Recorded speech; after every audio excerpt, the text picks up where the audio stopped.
पत्र आया सारे जथेबंदियां नूं रिटन के तौर पर, ਉਹਦਾ ਅਸੀਂ ਅੱਜ ਸਰਬਸੰਮਤੀ ਨਾਲ फैसला किया भी ਅਸੀਂ ਉਹ ਗੱਲਬਾਤ ਤੋਂ कभी भी नहीं भजे जथेबंदियां, तो कल भी ਅਸੀਂ जावांगे ਤੇ ਉਹਨਾਂ ਨਾਲ ਗੱਲਬਾਤ ਟੇਬਲ ਤੇ ਇਹੀ ਰੱਖਾਂਗੇ कि भी ਸਾਡੇ ਜਿਹੜੇ 3 ਕਾਨੂੰਨ ਨੇ ਜਿਨ੍ਹਾਂ ਤੋਂ 45 दिन तो ਉੱਪਰ ਹੋ ਚੱਲੇ ਜਥੇਬੰਦੀਆਂ ਲੜਾਈ ਲੜ ਰਹੀਆਂ ਨੇ ਵੀ ਇਹ ਵਾਪਸ ਕੀਤੇ ਜਾਣ, ਇਹ ਰੱਦ ਕੀਤੇ ਜਾਣ। ਇਹਦੇ ਨਾਲ ਹੀ ਜਿਹੜਾ ਅੰਦੋਲਨ ਸਾਡੇ ਚੱਲ ਰਿਹਾ ਉਹ ਜਿਉਂ ਦੇ ਤਿਉਂ ਚੱਲਦਾ ਰਹੂਗਾ। ਗੱਡੀਆਂ ਚਲਾਉਣ ਬਾਰੇ ਵੀ ਕੱਲ ਨੂੰ रेलवे मंत्री भी उत्थे बैठणगे साडी मीटिंग च, उन्हां नूं भी कहांगे भी गड्डियां चलाईयां जाण, माल गड्डियां जिहड़ियां कि ऐ लग रहा जिवें पंजाब नाल धक्का करके रुकियां होईयां ने। ते 26-27 नूं जिहड़ा ऑल इंडिया च असीं फैसला कीता होया पंजाब दीयां सारे जथेबंदियां ट्रैक्टर ट्राली ते दिल्ली दा घराओ करनगियां, ਉਹ ਵਿਉਂਤਬੰਦੀ बन चुकी आ। कल जे कोई गल साडी नहीं निबड़दी ਉਹ ਸਾਡਾ ਜਿਉਂਦਾ ਤੋਂ 26-27 ਜਿਹੜੀ ਤਰੀਕ ਕਹੀ ਹੋਈ ਆ, ਹਜ਼ਾਰਾਂ ਟਰੈਕਟਰ ਟਰਾਲੀ ਲੱਖਾਂ 'ਚ ਕਿਸਾਨ ਆਪਣਾ ਰਾਸ਼ਨ ਨਾਲ ਲੈ ਕੇ ਟਰੈਕਟਰ ਟਰਾਲੀਆਂ 'ਚ ਤੰਬੂ ਲਾ ਕੇ ਪੱਕੇ ਤੌਰ ਤੇ ਦਿੱਲੀ ਘੇਰਨ ਤੱਕ ਜਾਣਗੇ। ਜਦ ਤੱਕ ਇਹ ਤਿੰਨੇ ਕਾਨੂੰਨ ਵਾਪਸ ਨਹੀਂ ਲਏ ਜਾਂਦੇ, ਜਦ ਤੱਕ ਸੰਘਰਸ਼ ਉੱਥੇ ਲੜਿਆ ਜਾਊਗਾ।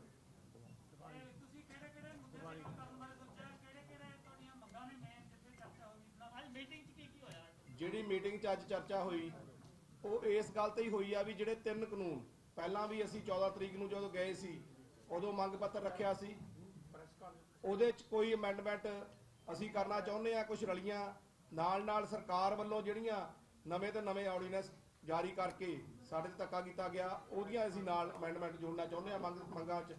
ਜਿਵੇਂ ਕਿ ਪਰਾਲੀ ਦੇ ਉੱਤੇ ਆਇਆ ਸੀ ਵੀ 1 ਕਰੋੜ ਰੁਪਏ ਦਾ ਜੁਰਮਾਨਾ ਉਹ ਜੋੜੇ ਜਾਣਗੇ। ਜਿਹੜੇ ਬੁੱਧੀਜੀਵੀਆਂ ਨੂੰ ਧਮਕਾਇਆ ਜਾ ਰਿਹਾ ਤੇ ਬੁੱਧੀਜੀਵੀਆਂ ਨੂੰ ਜਿਹੜਾ ਫੜਿਆ ਜਾ ਰਿਹਾ ਉਹਨਾਂ ਨੂੰ ਛਡਾਉਣ ਤੇ ਇਹ ਸੰਘਰਸ਼ ਬਰਾਬਰ ਲੜਿਆ ਜਾਊਗਾ।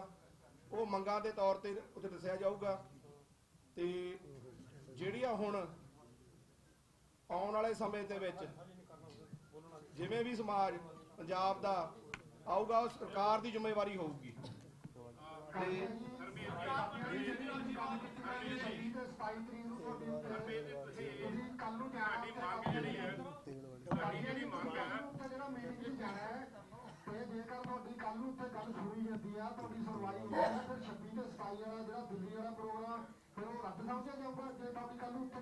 ਜੇ ਉੱਥੇ ਸਰਕਾਰ ਆਪਣੀ ਮਨਸ਼ਾ ਦੇ ਹਿਸਾਬ ਨਾਲ ਸਾਡੀ ਮਨਸ਼ਾ ਦੇ ਹਿਸਾਬ ਨਾਲ ਗੱਲ ਕਰਦੀ ਆ ਤਾਂ ਉਹਦਾ ਫੈਸਲਾ 18 ਤਰੀਕ ਨੂੰ ਮੀਟਿੰਗ ਰੱਖੀ ਹੋਈ ਆ, ਉਹਦੇ 'ਚ ਫੈਸਲਾ ਕੀਤਾ ਜਾਊਗਾ ਵੀ ਅਗਲੀ ਰਣਨੀਤੀ ਕੀ ਹੋਊਗੀ। ਅੱਜ ਅਸੀਂ 26-27 ਤਰੀਕ ਤੇ ਰਹਿਣਾ ਤੇ ਸਾਡੀਆਂ ਤਿਆਰੀਆਂ ਟਰੈਕਟਰ ਟਰਾਲੀਆਂ ਨਾਲ ਲੱਖਾਂ ਕਿਸਾਨ ਲੈ ਕੇ ਜਾਣ ਦੀ ਹੈਗੀ ਹੈ। ਮੰਗ ਇਹ ਹੈ ਵੀ ਕੇਂਦਰੀ ਖੇਤੀ ਕਾਨੂੰਨ ਰੱਦ ਕੀਤੇ ਜਾਣ। ਕੱਲ ਖੇਤੀ ਮੰਤਰੀ ਤੇ ਰੇਲ ਮੰਤਰੀ ਦੀ ਮੀਟਿੰਗ ਆ ਤੁਹਾਡੇ ਨਾਲ, ਇਹ ਤਕਰੀਬਨ ਕਲੀਅਰ ਹੈ ਵੀ ਉਹ ਦੋਨਾਂ ਕੋਲ ਕੋਈ ਅਧਿਕਾਰ ਨਹੀਂ ਹੋਊਗਾ ਖੇਤੀ ਕਾਨੂੰਨ ਰੱਦ ਕਰਨ ਦਾ। ਤੁਹਾਨੂੰ ਕਹਿ ਦਿੰਦਾ ਤੁਸੀਂ ਕਿੱਥੋਂ ਤੱਕ ਸੋਚਿਆ ਵੀ ਤੁਹਾਨੂੰ ਉਹ ਭਰੋਸਾ ਦੇਣਗੇ ਤੇ ਤੁਸੀਂ ਆਪਣੇ ਅੰਦੋਲਨ ਨੂੰ ਕਿਤੇ ਰੋਕ ਲਓ। ਇੰਨਾ ਆਪਾਂ ਸਾਰੇ ਇੱਥੇ ਜਾਣਦੇ ਆ, ਜਥੇਬੰਦੀਆਂ ਵੀ ਜਾਣਦੀਆਂ, ਅੱਜ ਵਿਚਾਰ ਵੀ ਹੋਇਆ ਵੀ ਇੱਕ ਮੀਟਿੰਗ 'ਚ ਕਿਤੇ ਇਹ ਰੱਦ ਕਰਨ ਤੱਕ ਨਹੀਂ ਗੱਲ ਪਹੁੰਚ ਸਕਦੀ। ਪ੍ਰਾਇਮਰੀ ਮੀਟਿੰਗ ਇਹਨੂੰ ਆਪਾਂ ਕਹਿ ਸਕਦੇ ਹਾਂ।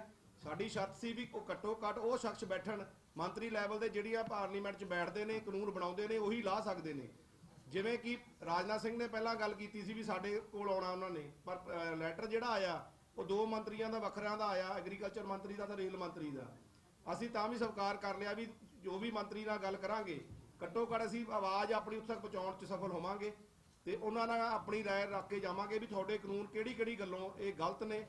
ਇੱਕ ਕਾਨੂੰਨ ਜਿਹੜਾ ਦੱਸਿਆ ਜਾਊਗਾ ਜਿਹੜਾ ਸੈਂਟਰ ਸਰਕਾਰ ਨੇ ਸਟੇਟ ਦੇ ਹੱਕ ਖੋਏ ਨੇ ਕਾਨੂੰਨ ਬਣਾਉਣ ਦੇ ਵਿੱਚ ਉਹ ਤੇ ਵਿਚਾਰ ਦਿੱਤੇ ਜਾਣਗੇ। ਜੇ ਭਾਈ ਜੀ ਜੇ ਉਹ ਇਹ ਫੈਸਲਾ ਤੁਹਾਨੂੰ ਲੱਗਦਾ ਕਿ ਨਰਿੰਦਰ ਮੋਦੀ ਦਾ ਜਿਵੇਂ ਬਿਆਨ ਆ ਰਿਹਾ ਕਿ ਅਸੀਂ ਕਾਨੂੰਨ ਵਾਪਸ ਨਹੀਂ ਲਵਾਂਗੇ ਤੇ ਆਪਣੀ ਮੰਗ ਇਸੇ ਦੇ ਖੜੀ ਕਾਨੂੰਨ ਵਾਪਸ, ਜੇ ਉਹ ਕੱਲ ਨੂੰ ਇਹ ਕਹਿੰਦੇ ਨੇ ਕਿ 26-27 ਵਾਲਾ ਧਰਨਾ ਰੋਕ ਦਿਓ ਉਸ ਤੋਂ ਬਾਅਦ ਗੱਲ ਕਰਾਂਗੇ ਫਿਰ ਆਪਣਾ ਫੈਸਲਾ ਨਹੀਂ ਉਹ ਨਹੀਂ।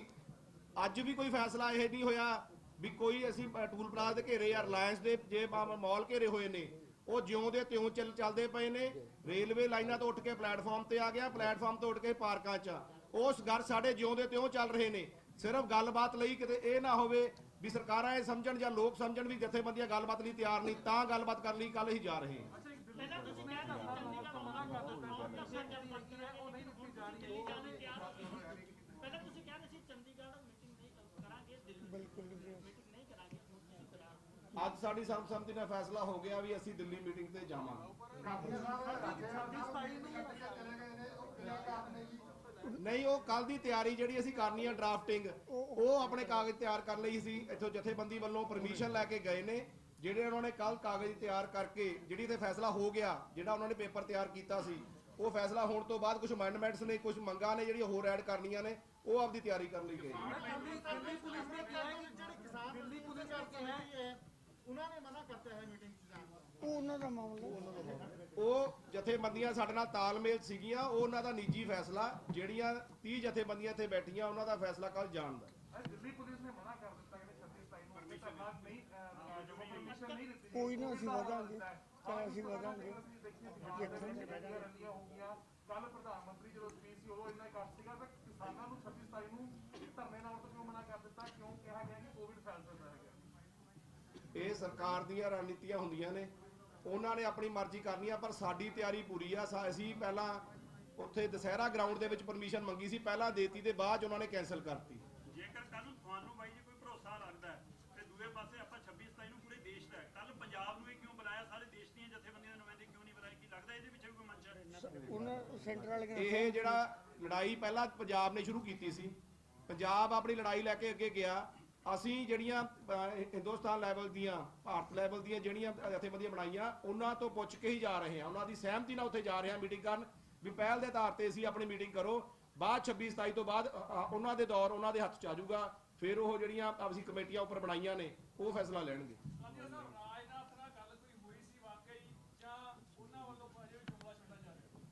ਸਾਨੂੰ ਇਸ ਬਾਰੇ ਕੋਈ ਕਲੀਅਰ ਗੱਲ ਨਹੀਂ, ਇਸ ਮੈਟਰ ਦੇ ਕੋਈ ਗੱਲ ਨਹੀਂ। ਤੇ ਜਿਹੜੀ ਦੀਵਾਲੀ ਆ, ਉਹ ਦੀਵਾਲੀ ਵਾਲੇ ਦਿਨ ਅਸੀਂ ਮਸ਼ਾਲ ਜਗਾ ਕੇ ਉਹ ਦੀਵਾਲੀ ਮਨਾਵਾਂਗੇ, ਮਸ਼ਾਲਾਂ ਜਗਾ ਕੇ। ਤੇ ਗੰਨੇ ਦਾ ਜਿਹੜਾ ਮੁੱਲ ਹਰਿਆਣੇ ਨੇ ਵਧਾਇਆ, ਪੰਜਾਬ ਵੱਲੋਂ ਬਿਲਕੁਲ ਵੀ ਨਹੀਂ ਵਧਾਇਆ ਗਿਆ। ਪਿਛਲੀ ਪੇਮੈਂਟਾਂ ਵੀ ਰਹਿੰਦੀਆਂ ਨੇ, ਜਿਹੜਾ ਕਿ ਇੰਟਰਸਟ ਸਮੇਤ ਅਸੀਂ ਅੱਜ ਮੰਗ ਕਰਦੇ ਹਾਂ ਪੂਰਜੋਰ ਵੀ ਉਹ ਇੰਟਰਸਟ ਸਮੇਤ ਪੁਰਾਣੀ ਪੇਮੈਂਟ ਦਿੱਤੀ ਜਾਵੇ। ਤੇ 310 ਰੁਪਏ ਜਿਹੜਾ ਰੇਟ ਆ, ਹਰਿਆਣੇ ਦੇ ਵਿੱਚ 340 ਸੀ, ਉਹ 350 ਕੀਤਾ ਗਿਆ। ਤੇ ਸਾਡਾ ਘੱਟੋ ਘੱਟ 520 ਰੁਪਏ ਸਵਾਮੀਨਾਥਨ ਰਿਪੋਰਟ ਦੇ ਹਿਸਾਬ ਨਾਲ ਕੀਤਾ ਜਾਵੇ। ਜਿਹੜੀਆਂ ਰੇਲ ਗੱਡੀਆਂ ਵਾਲੀ ਕਰਦੇ ਆ, ਟਰੈਕ ਛੱਡਣ ਵਾਲੀ ਗੱਲ ਸੀ, ਤੇ ਉਹ ਜੇ ਮਾਲ ਗੱਡੀਆਂ ਨਹੀਂ ਚੱਲਦੀਆਂ, ਨਹੀਂ ਕੱਲ ਉਹ ਤੁਹਾਨੂੰ ਦਿੰਦੇ ਕੋਈ ਕਿਸੇ ਤਰ੍ਹਾਂ ਦਾ ਭਰੋਸਾ, ਤੇ ਉਹ ਅਗਲਾ ਪ੍ਰੋਗਰਾਮ ਕੀ ਹੋਊਗਾ? ਰੇਲ ਗੱਡੀਆਂ ਦੇ ਟਰੈਕ ਤੇ ਬੈਠਣ ਦਾ ਜਾਂ ਨਾ ਬੈਠਣ? ਦੇਖੋ, ਅਸੀਂ ਜਦੋਂ ਟਰੈਕ ਤੋਂ ਉੱਠੇ ਸੀ, ਅਸੀਂ ਆਪਣੇ ਪੰਜਾਬ ਦੇ ਵਪਾਰੀਆਂ ਖਾਤਰ ਉੱਠੇ ਸੀ, ਅਸੀਂ ਆਪਦੀਆਂ ਮੰਗਾਂ ਖਾਤਰ, ਪੰਜਾਬ ਦੀ ਮੰਗਾਂ ਖਾਤਰ ਉੱਠੇ ਸੀ। ਵੀ ਜਿਹੜਾ ਪੰਜਾਬ 'ਚ ਵਪਾਰੀ ਸੀ, ਉਹ ਵਪਾਰੀ ਮੰਡਲ ਇਹ ਕਹਿ ਰਹੇ ਸੀ ਵੀ ਕਿਸਾਨਾਂ ਦੇ ਜ਼ਿੰਮੇ ਲਾ ਰਿਹਾ ਸੀ। ਅਸੀਂ ਪਲੇਟਫਾਰਮ ਤੇ ਆ ਗਏ, ਤਾਂ ਵੀ ਸਰਕਾਰ ਨੇ ਆਪਣੀ ਜਿੱਦ ਨਹੀਂ ਛੱਡੀ, ਨਾ ਚਲਾਇਆ। ਅਸੀਂ ਮਗਲੇ ਪਾਰਕਾਂ ਚਲੇ ਗਏ, ਤਾਂ ਘੱਟੋ ਘੱਟ ਇਹ ਚੀਜ਼ ਸਾਬਤ ਹੋ ਗਈ ਆ ਵੀ ਸਰਕਾਰ ਪੰਜਾਬ ਨਾਲ ਕਿਹੋ ਜਿਹਾ ਧੱਕਾ ਕਰਨਾ ਜਾ ਰਹੀ ਆ। ਤਾਂ ਹੀ ਜਿਹੜੀ ਮੀਟਿੰਗ ਦੀ ਗੱਲ ਇੱਥੇ ਆਈ ਸੀ ਵੀ ਪੰਜਾਬ ਨਾਲ ਹੀ ਕਿਉਂ ਪਹਿਲਾਂ ਕੀਤੀ ਜਾਂਦੀ ਆ, ਪੰਜਾਬ 'ਚ ਹੀ ਰੇਲਾਂ ਨਹੀਂ ਚੱਲ ਰਹੀਆਂ। ਕੀ ਆਪਾਂ MSP ਵਾਲੇ ਮੁੱਦੇ ਤੇ ਵੀ ਮੰਨਣ ਲਈ ਤਿਆਰ ਆ, ਜਾਂ ਕੱਲ ਨੂੰ ਲੱਗਦਾ ਕਿ ਅਸੀਂ ਸਿਰਫ ਇਸੇ ਗੱਲ ਤੇ ਰਹਿਣਾ ਕਿ ਬਿੱਲ ਵਾਪਸ ਹੋਣੇ ਚਾਹੀਦੇ ਨੇ? ਨਹੀਂ, ਬਿੱਲ ਵਾਪਸ ਦੇ ਵਿੱਚ ਪਹਿਲਾ ਮੁੱਦਾ ਹੀ MSP ਦਾ ਜੀ। ਉਹਦੇ ਵਿੱਚ ਜਿਹੜਾ MSP ਨੂੰ ਖਤਮ ਕਰ ਲਿਆ, ਬਿੱਲ ਲੈ ਕੇ ਆਉਂਦੇ ਨੇ, ਪ੍ਰਾਈਵੇਟਾਈਜੇਸ਼ਨ ਨੂੰ ਅੱਗੇ ਲੈ ਕੇ ਉਹਨੂੰ ਫੇਰ ਕਰ ਦਿੰਦੇ ਨੇ। MSP ਦਾ ਭਰੋਸਾ ਦਿੰਦੇ ਨੇ ਤਾਂ ਆਪਣੀ ਬਾਕੀ ਮੰਗਾਂ ਕਿੱਥੇ ਜਾਣਗੀਆਂ? ਨਹੀਂ, ਭਰੋਸਾ ਪਹਿਲਾਂ ਵੀ ਦੇਤਾ ਅਸੀਂ, ਜਦ ਤੱਕ ਕਾਨੂੰਨ ਨਹੀਂ ਬਣਦਾ, ਜਦ ਤੱਕ ਉਹਨੂੰ ਭਰੋਸਾ ਨਹੀਂ ਮੰਨਦੇ। ਕਾਬੀਨਾ ਜੀ, ਜਿਹੜਾ ਤੁਸੀਂ 26 ਤੇ 27 ਨੂੰ ਦਿੱਲੀ ਜਾਣਾ ਹੈ, ਤੇ ਪਿਛਲੀ ਵਾਰੀ ਜਿੰਨੀਆਂ ਵੀ ਇੱਥੋਂ ਰੈਲੀਆਂ ਅਲੱਗ-ਅਲੱਗ ਗਰੁੱਪਾਂ ਦੇ ਕੱਢੀਆਂ, ਉਹਨਾਂ ਨੂੰ ਹਰਿਆਣੇ ਤੇ ਉੱਤੇ ਸ਼ੰਭੂ ਬਾਰਡਰ 'ਤੇ ਰੋਕਿਆ ਜਾਂਦਾ ਹੈ। ਜਦ ਤੁਸੀਂ ਵੀ ਟਰਾਲੀਆਂ ਲੈ ਕੇ ਹਜ਼ਾਰਾਂ ਦੀ ਗਿਣਤੀ 'ਚ ਦਿੱਲੀ ਨੂੰ ਕੂਚ ਕਰੋਗੇ, ਜੇ ਹਰਿਆਣੇ ਤੋਂ ਅੱਗੇ ਨਾ ਟੱਪਣ ਦਿੱਤਾ ਗਿਆ ਤਾਂ ਤੁਹਾਡਾ ਅਗਲਾ ਐਕਸ਼ਨ ਕੀ ਹੋਵੇਗਾ? ਜਿਹੜੇ ਲੋਕ ਇੰਨੀ ਸ਼ਾਂਤਮਈ ਤਰੀਕੇ ਨਾਲ 45 47 ਦਿਨ ਦਾ ਸੰਘਰਸ਼ ਲੜ ਸਕਦੇ ਨੇ, ਜਿਹੜੀ ਵਿਉਂਤਬੰਦੀ ਤੁਸੀਂ ਪੁੱਛਦੇ ਪਏ ਹੋ, ਉਸ ਤੋਂ ਤਗੜੀ ਵਿਉਂਤਬੰਦੀ ਨਾਲ ਜਾਵਾਂਗੇ। ਤੇ ਜੇ ਕਿਤੇ ਸੜਕਾਂ ਤੇ ਰੋਕ ਲਿਆ, ਰੇਲਾਂ ਜਾਮ 45 ਦਿਨ ਹੋ ਗਏ ਕੀਤੀਆਂ ਨੂੰ, ਤੇ ਸੜਕਾਂ ਨਹੀਂ ਚੱਲਣ ਦੇਵਾਂਗੇ। ਇਹ ਲੱਗਿਆ ਤੁਹਾਨੂੰ ਵੀ ਕੱਲ ਸਰਕਾਰ ਨੇ ਤੁਹਾਨੂੰ ਸਿਰਫ ਸਮਝਾਉਣ ਲਈ ਬੁਲਾਇਆ, ਤੇ ਅਗਲਾ ਐਕਸ਼ਨ ਪ੍ਰੋਗਰਾਮ ਜੇ ਹਾਲੇ ਵੀ ਸਮਝਾਉਣ ਲਈ ਸਰਕਾਰ ਬੁਲਾ ਰਹੀ ਆ, ਤਾਂ ਅਗਲਾ ਪ੍ਰੋਗਰਾਮ ਇੱਥੇ ਆ ਕੇ ਨਿਯਤ ਕੀਤਾ ਜਾਊਗਾ 18 ਤਰੀਕ ਨੂੰ। 18 ਮੀਟਿੰਗ ਹੋਣੀ ਆ, ਮੀਟਿੰਗ ਦੇਸ਼ ਵਿਆਪੀ ਹੋਊਗੀ ਜਾਂ ਫਿਰ ਪੰਜਾਬ ਦੀਆਂ ਜਥੇਬੰਦੀਆਂ? ਨਹੀਂ, ਉਹ ਪੰਜਾਬ ਦੀ ਜਥੇਬੰਦੀਆਂ ਨੇ ਮੀਟਿੰਗ ਰੱਖੀ ਹੋਈ ਸੀ ਪਹਿਲਾਂ ਹੀ, ਇਹ ਤਾਂ ਵਿੱਚ ਉਹਨਾਂ ਨੇ ਸੰਦੇਸ਼ਾ ਆ ਗਿਆ, ਤਾਂ ਅੱਜ ਆਪਾਂ ਸਪੈਸ਼ਲ ਮੀਟਿੰਗ ਕੀਤੀ ਆ। ਤੇ ਕੱਲ ਨੂੰ ਜਾਣ ਦੇ ਫੈਸਲੇ ਬਾਰੇ, ਤੇ ਕੱਲ ਨੂੰ ਕੀ ਉੱਥੇ ਅਸੀਂ ਆਪਣਾ ਗੱਲਾਂ ਰੱਖੀਏ, ਉਹਦੇ ਬਾਰੇ ਵਿਚਾਰ ਕੀਤਾ ਗਿਆ। ਕਿਉਂਕਿ ਪਹਿਲਾਂ ਹੀ ਸਮਾਂ ਬਹੁਤ ਘੱਟ ਸੀ। ਆਪਾਂ ਸਾਰੇ ਜਾਣਦੇ ਆ ਇਹ ਬਹੁਤ ਵੱਡੀ ਪ੍ਰੋਬਲਮ ਆ। 3 ਲਾਅ ਦੇ ਉੱਤੇ ਇੱਕ ਗੱਲ ਲਾਈਨ ਲਿਖਣੀ ਇੰਨੇ ਛੋਟੇ ਸਮੇਂ ਦੇ ਵਿੱਚ ਇੰਨਾ ਜਲਦੀ ਨਹੀਂ ਹੋ ਸਕਦਾ। ਤਾਂ ਵੀ ਅਸੀਂ ਆਪਣੇ ਸੀਨੀਅਰ ਲੀਡਰ ਲਾਏ ਹੋਏ ਨੇ, ਉਹ ਵਧੀਆ ਤਰੀਕੇ ਨਾਲ ਕੇਸ ਪੁੱਟ ਕਰਨ ਉੱਥੇ ਜਾਣਗੇ। ਸਰਕਾਰ ਦੇ ਖਿਲਾਫ ਵੀ ਕੋਈ ਧਰਨਾ ਦੇਣ ਦੀ ਗੱਲ ਜਿਹੜੀ ਕੀਤੀ ਉਹ ਸਾਹਮਣੇ ਆਇਆ? ਨਹੀਂ, ਹਾਲੇ ਲੜਾਈ ਸਾਡੀ ਸੈਂਟਰ ਨਾਲ ਨਹੀਂ ਮੁੱਕੀ ਹੈਗੀ।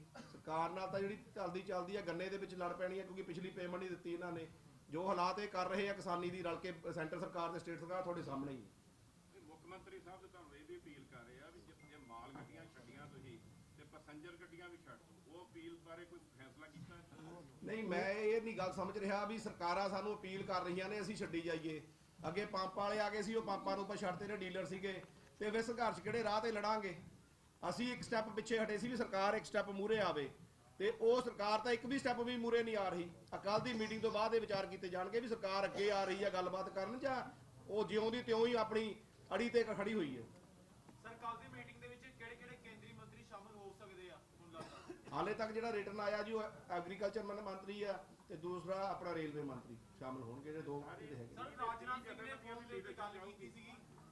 ਲੀਡਰਸ਼ਿਪ 30 ਜਥੇਬੰਦੀਆਂ ਦੀ ਜਾਊਗੀ ਕੱਲ? ਲੀਡਰਸ਼ਿਪ 30 ਜਥੇਬੰਦੀਆਂ ਦੀ ਜਾਊਗੀ। ਤੇ ਸਪੋਕ ਪਰਸਨ ਸਾਥੀ ਹੋ ਉਹੀ ਰਹਿਣਗੇ, ਦੋ ਤਿੰਨ ਅਸੀਂ ਸਿਲੈਕਟ ਕੀਤੇ, ਉਹ ਸਾਡੇ ਇੰਟਰਨਲ ਮਾਮਲਾ। ਸਰ, ਰੱਖਿਆ ਮੰਤਰੀ ਰਾਜਨਾਥ ਸਿੰਘ ਨੇ ਵੀ ਭਰੋਸਾ ਦਿੱਤਾ ਸੀ ਕਿ ਮੀਟਿੰਗ 'ਚ ਸ਼ਾਮਲ ਹੋਣਗੇ, ਜਿਵੇਂ ਤਾਂ ਕੋਈ ਨਹੀਂ ਆਇਆ। ਰਿਟਰਨ ਤੌਰ ਤੇ ਕੋਈ ਨਹੀਂ ਆਇਆ। ਪਹਿਲਾਂ ਤੁਹਾਡੇ ਅਖਬਾਰਾਂ ਟੀਵੀ 'ਚ ਸੁਣਿਆ ਸੀ ਵੀ ਭਰੋਸਾ ਦਿੱਤਾ ਸੀ ਸਾਨੂੰ ਕਿ ਘਰੇ ਬਿਠਾ ਕੇ ਇੱਕ ਘਰੇਲੂ ਮਾਹੌਲ ਦੇ ਵਿੱਚ ਮੀਟਿੰਗ ਕੀਤੀ ਜਾਊਗੀ, ਪਰ ਰਿਟਰਨ ਤੌਰ ਤੇ ਕੋਈ ਇਹੋ ਜਿਹੀ ਗੱਲ ਨਹੀਂ। ਕਾਂਡੀ ਸਾਹਿਬ, ਜਿਹੜਾ ਕੌਮੀ ਪੱਧਰ ਤੇ ਤੁਹਾਡਾ ਸੰਘਰਸ਼ ਜਾਰੀ ਆ 22 ਸਟੇਟਾਂ ਤੇ ਤੁਸੀਂ ਮੰਨਦੇ ਹੋ, ਪਰ ਮੀਟਿੰਗ ਲਈ ਸਭ ਤੋਂ ਪਹਿਲੇ ਪੰਜਾਬ ਦੇ ਜਥੇਬੰਦੀਆਂ ਨੂੰ ਬੁਲਾਇਆ, ਉਹਦੇ ਨਾਲ ਐ ਨਹੀਂ ਲੱਗਦਾ ਕਿ ਕਿਸਾਨਾਂ ਦੇ ਵਿੱਚ ਥੋੜਾ ਰਫੜ ਪਾਉਣ ਦੀ? ਨਹੀਂ, ਕਿਸਾਨਾਂ ਦੀ ਲੱਫੜ ਪਾਉਣ ਨੂੰ ਨਹੀਂ ਕਰ ਰਹੇ। ਅਸੀਂ ਪੂਰੀ ਸਲਾਹ ਨਾਲ ਚੱਲੇ ਆ। ਪਹਿਲਾਂ ਮੈਂ ਗੱਲ ਕਹਿ ਚੁੱਕੇ ਆ, ਕਿਉਂਕਿ ਰੇਲਾਂ ਰੁਕੀਆਂ ਹੋਈਆਂ ਨੇ ਪੰਜਾਬ ਦੀਆਂ, ਤਾਂ ਸ਼ਾਇਦ ਸਾਨੂੰ ਪਹਿਲਾਂ ਬੁਲਾਇਆ ਗਿਆ ਵੀ ਇੱਥੇ ਕਿਵੇਂ ਰਾਬਤਾ ਕਾਇਮ ਕੀਤਾ ਜਾਵੇ। ਅਗਲਾ ਸਵਾਲ, ਜਿਹੜੇ ਪੰਜਾਬ ਦੇ ਮਾਹੌਲ ਬੰਦ ਕੀਤੇ ਹੋਏ ਨੇ ਰਿਲਾਇੰਸ ਵਾਲੇ, ਹੋਰ ਅੰਮ੍ਰਿਤਸਰ ਜਿਵੇਂ ਹੋਇਆ, ਜਿਹੜੇ ਮੁਲਾਜ਼ਮ ਨੇ ਉਹ ਕਹਿੰਦੇ ਸਾਡੇ ਕੋਲ ਬੇਰੁਜ਼ਗਾਰੀ ਦੀ ਤਲਵਾਰ ਲਟਕਦੀ ਆ, ਉਹਨਾਂ ਬਾਰੇ ਕੀ ਸੋਚਿਆ ਜਿਨ੍ਹਾਂ ਦਾ ਰੁਜ਼ਗਾਰ ਮੁਲਾਜ਼ਮ ਦਾ ਜਿਹੜਾ ਨੁਕਸਾਨ ਤਾਂ ਦੇਖੋ ਜੀ, ਪਿਛਲੇ 45-47 ਦਿਨਾਂ ਤੋਂ ਕਿਸਾਨਾਂ ਦਾ ਬਹੁਤ ਹੋਇਆ। ਸਰਕਾਰ ਤਾਂ ਆਪਣਾ ਕਰਾ ਦਿੰਦੀ ਆ, ਅਸੀਂ ਕਿਹੜਾ ਵਿਹਲੇ ਸੀ ਸੜਕਾਂ ਦੇ ਘਰ ਨੂੰ। ਅਸੀਂ ਵੀ ਆਪਦਾ ਘਰੇਲੂ ਪੱਕੀਆਂ ਫਸਲਾਂ ਖੜੀਆਂ ਹੋਣ ਦੇ ਬਾਵਜੂਦ ਵੀ ਸੰਘਰਸ਼ ਲੜਦੇ ਰਹੇ। ਸਰਕਾਰਾਂ ਇਹ ਸੋਚ ਰਹੀਆਂ ਸੀ ਵੀ ਇਹ ਸਮਾਂ ਸੰਘਰਸ਼ ਦਾ ਨਹੀਂ ਹੈ, ਕਿਸਾਨ ਆਪਣਾ ਸੰਘਰਸ਼ ਬੈਕ ਲੈ ਲੈਣਗੇ, ਬੈਕਫੁੱਟ ਤੇ ਚਲੇ ਜਾਣਗੇ, ਜਿੱਥੇ ਕਿ ਹੋਰ ਵੱਧ ਚੜ ਕੇ ਆਏ ਆ। ਤੁਹਾਡੇ ਸਾਹਮਣੇ ਬਿਜਾਈ ਚੱਲਦੀ ਪਈ ਆ, ਤਾਂ ਵੀ ਸੰਘਰਸ਼ ਪੂਰਾ ਤੇਜ਼ ਹੋ ਰਿਹਾ। ਇਹ ਕਿਸਾਨਾਂ ਨੇ ਐਤਕੀ ਮਿਥ ਲਿਆ। 30 ਜਥੇਬੰਦੀਆਂ ਜਿਹੜਾ ਏਕਤਾ, ਇਹ ਲੋਕਾਂ 'ਚ ਆਵਾਜ਼ ਪਹੁੰਚਾਉਣ 'ਚ ਕਾਮਯਾਬ ਹੋ ਗਿਆ ਵੀ ਅਸੀਂ ਕਿਸਾਨੀ ਲੜਾਈ ਲੜ ਰਹੇ ਹਾਂ। ਯੂਰੀਆ ਦੀ ਕਮੀ ਹੈਗੀ ਹੈ ਕਿ ਸਿਰਫ ਇਹ ਜਿਹੜੀ ਗੱਲਾਂ ਬਾਤਾਂ ਜਿਹੜੀਆਂ ਕੀਤੀਆਂ ਜਾ ਰਹੀਆਂ ਤੇ ਨਾਲ ਹੀ ਕੋਲੇ ਦੀ ਗੱਲ ਕੀਤੀ ਹੈ, ਕੋਲਾ ਖਤਮ ਹੋ ਰਿਹਾ। ਯੂਰੀਆ ਦੀ ਕਮੀ ਤੁਹਾਨੂੰ ਕੀ ਲੱਗਦਾ ਕਿ ਵਾਕਈ ਹੈਗੀ ਹੈ ਕਿਸਾਨਾਂ ਨੂੰ? ਯੂਰੀਆ ਦੀ ਕਮੀ ਪੈ ਰਹੀ ਹੈ ਜੀ ਹੁਣ ਕਿਸਾਨਾਂ ਨੂੰ। ਅਸੀਂ ਉਹਦੇ ਮੱਦੇਨਜ਼ਰ ਹੀ, ਕੋਲੇ ਦੇ ਮੱਦੇਨਜ਼ਰ ਉਦੋਂ ਪੰਜਾਬ ਸਰਕਾਰ ਨੇ ਮੰਗ ਕੀਤੀ ਸੀ, ਉਦੋਂ ਰੇਲਾਂ ਤੋਂ ਪਿੱਛੇ ਹਟੇ ਸੀ। ਪਰ ਹੁਣ ਜਿਹੜੀ ਜਿੱਦਬਾਜ਼ੀ ਦਿਖਾ ਰਹੀ ਹੈ, ਤੁਸੀਂ ਉਹ ਪਿਕਚਰਾਈਜੇਸ਼ਨ ਦੱਸੋ ਵੀ ਸੈਂਟਰਲ ਕੀ ਕਰ ਰਹੀ ਆ। ਹੁਣ ਜਿਹੜੀ ਰੇਲਾਂ ਨਾ ਚਲਾ ਕੇ ਇੱਕ ਸਟੇਟ ਨੂੰ ਨਹੀਂ, ਘੱਟੋ ਘੱਟ 2-3 ਸਟੇਟਾਂ ਆਪਣੇ ਉੱਪਰ ਪੈਂਦੀਆਂ ਨੇ, ਜਿਨ੍ਹਾਂ ਨੂੰ ਉਹਨਾਂ ਨੂੰ ਵੀ ਨੁਕਸਾਨ ਹੋ ਰਿਹਾ ਨਾ ਟ੍ਰੇਨਾਂ ਚਲਾ ਕੇ। ਯੂਰੀਆ ਗੁਜਰਾਤ ਤੋਂ ਆਉਂਦਾ ਕਿ ਕੋਈ ਅਜਿਹੀ ਕਿਸਾਨ ਜਥੇਬੰਦੀਆਂ 'ਚ ਗੱਲ ਵੀ ਚੱਲੇਗੀ ਇਸ ਵਾਰ, ਚਾਹੇ ਘੱਟ ਝਾੜ ਹੋ ਜਾਵੇ ਆਪਾਂ ਯੂਰੀਆ ਬਾਈਕਾਟ ਵੀ ਕਰ ਸਕਦੇ, ਕੋਈ ਇਹੀ ਗੱਲ ਹੋਈ ਹੈ? ਨਹੀਂ, ਐ ਜੀ ਕੋਈ ਨਹੀਂ ਚੱਲੀ, ਪਰ ਇਹ ਜ਼ਰੂਰ ਚੱਲੀ ਆ ਵੀ ਜਿਹੜੀ ਲੋਕੇਸ਼ਨ ਬਾਹਰਲੇ ਯੂਰੀਏ ਦੀ ਸਾਨੂੰ ਪੰਜਾਬ 'ਚ ਕੀਤੀ ਜਾਂਦੀ ਹੈ, ਜਿਹੜੀ ਫੈਕਟਰੀਆਂ ਦੀ, ਸਾਡੀ ਜਿਹੜੇ ਨੰਗਲ ਆ, ਬਠਿੰਡਾ ਜਿਹੜੇ ਚੱਲਦੇ ਆ, ਵੀ ਇਹ ਲੋਕੇਸ਼ਨ ਉਧਰ ਕਿਉਂ ਕੀਤੀ ਜਾਂਦੀ ਹੈ? ਕਿਰਾਇਆ ਵਾਧੂ ਕਿਉਂ ਪਾਇਆ ਜਾਂਦਾ? ਜਿੱਥੇ ਯੂਰੀਆ ਬਣਦਾ ਉੱਥੇ ਕਿਉਂ ਨਹੀਂ ਦਿੱਤਾ ਜਾਂਦਾ? ਇਹ ਐਤਕੀ ਗੱਲ ਸਾਡੇ ਸਾਹਮਣੇ ਕਿਸਾਨ ਜਥੇਬੰਦੀਆਂ ਨੇ ਆਈ ਹੈ।